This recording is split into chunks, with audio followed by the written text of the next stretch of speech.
Welcome back to Ingenious Accounts World. Today we are going to journalize banking transactions in traditional method.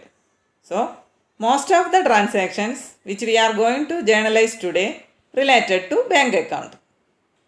The first transaction, cash deposited into bank rupees 25,000. Cash deposited. Then cash account and deposited into bank. So bank account. These are the two accounts. And these two accounts are accounts of assets. So we can apply the rule of real account. Here cash deposited into bank. Cash comes into our bank account. Debit what comes in. So we can debit bank account. And cash deposited. Then cash in hand reduced or cash goes out. Credit what goes out. So we can credit cash account. Then journal entry, bank account debtor to cash account. Now the next one. Received check from Ram and deposited into bank. Rupees 5,000. Check received and deposited into bank. Here it is clearly given that the check has been deposited into bank. Sometimes there won't be any information about that check. In such cases, we have to check whether there is any information about that check in the subsequent transactions. In the subsequent transactions also, if there is no information, then it is to be assumed that the check has been deposited into bank on the same day when it was received. Then we have to write the journal entry for check received and deposited into bank. Here no need of assumption. It is clearly given that check received from Ram and deposited into bank. Then check deposited into bank. Check comes into our bank account. Through check, cash only is coming to our bank account. Debit what comes in. So we can debit bank account. And we have received the check from Ram. He is the giver. As per the rule of personal account, credit the giver. So we can credit Ram account. Then bank account debtor to Ram account. Now the third one. Received check from Deepu. Only that, no more information about that check. In such cases, we have to check whether there is any information about that check in the subsequent transactions.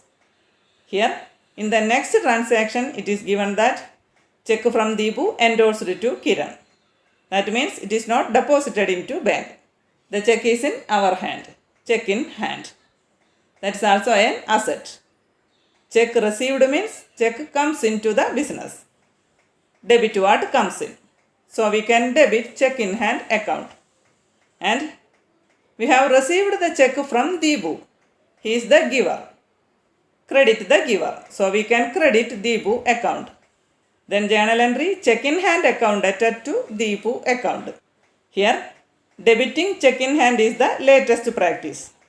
Previously we used to debit cash account instead of check in hand by considering check received as cash received.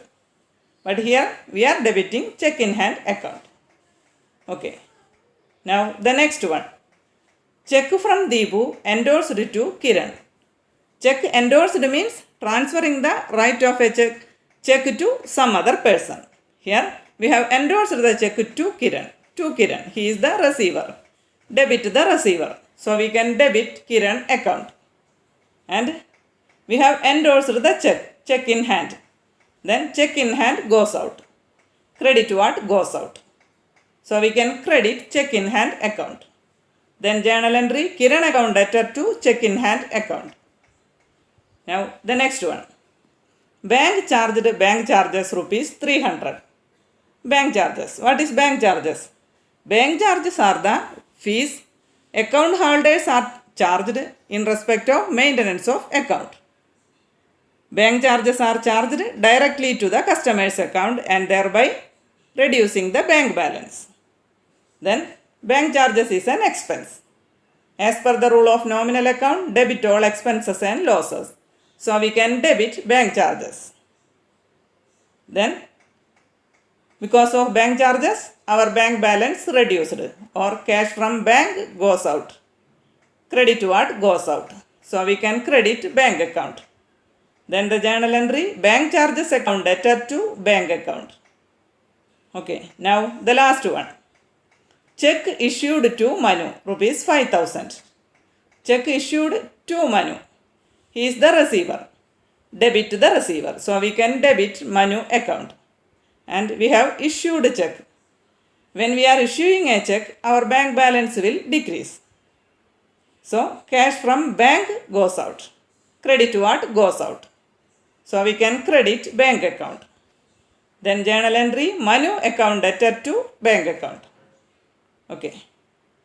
That's all for today. If you found this video helpful, please like, share, comment and subscribe my channel. Thanks for watching. Thank you.